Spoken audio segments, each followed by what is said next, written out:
এদিকে একটা ইয়ে দিয়ে তো আমার জন্য একটা অনেক বড় মানে অ্যাচিভমেন্টের মতো। ওই জন্য নারীরা সবসময় অলরাউন্ডার এবং তারা সব দিক থেকে এগিয়ে রোজ প্রতিদিন প্রতিনিয়ত। মন তো চাইছে আবার বৃন্দাবনে গিয়ে হোলি খেলি, আর কি করবো না। হ্যাঁ এখানে মিডিল আসছে, দুভাগে করো, হবে না।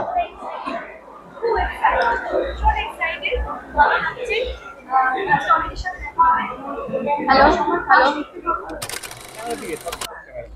হ্যাঁ কাল রাত্রি দুটো আসছেই সঙ্গে আর না, শুধু কাল রাত্রি টুই আপাতত।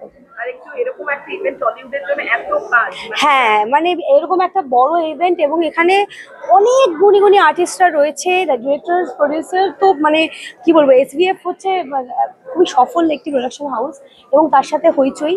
আর এতগুলো কাজের অ্যানাউন্সমেন্ট আছে, এত মানুষ আসছে, আর এতগুলো কাজ দেখতে পাবো কি আসতে চলেছে, তো আমি ভীষণ ভীষণ এক্সাইটেড। Thank you. আচ্ছা সামনে নারী দিবস, একটা ছোট্ট নারী দিবসকে কি বলবে? নারীরা এখন নানানভাবে নারীরা প্রথম থেকেই পারতো, আমার মনে হয় এটা ভাবাই খুব বোকামি যে এখন আমরা ভাববো নারী দিবস নিয়ে। না, আমার কোনো দিবস আলাদা করে আমার মনে হয় না যে নারীদের জন্য দরকার।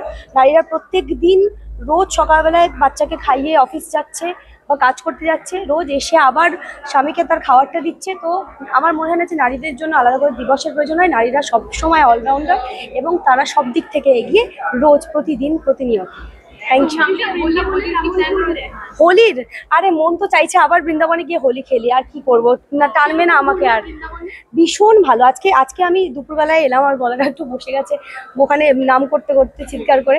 তো ভীষণ ভীষণ ভালো এক্সপিরিয়েন্স। আর সব থেকে ভালো হচ্ছে যে আমি মানে কোনো তীর্থস্থানে গিয়ে প্রথমবার শিবরাত্রি পালন করেছি, তো সেটা আমার জন্য একটা অনেক বড় মানে অ্যাচিভমেন্টের মতো। Thank you.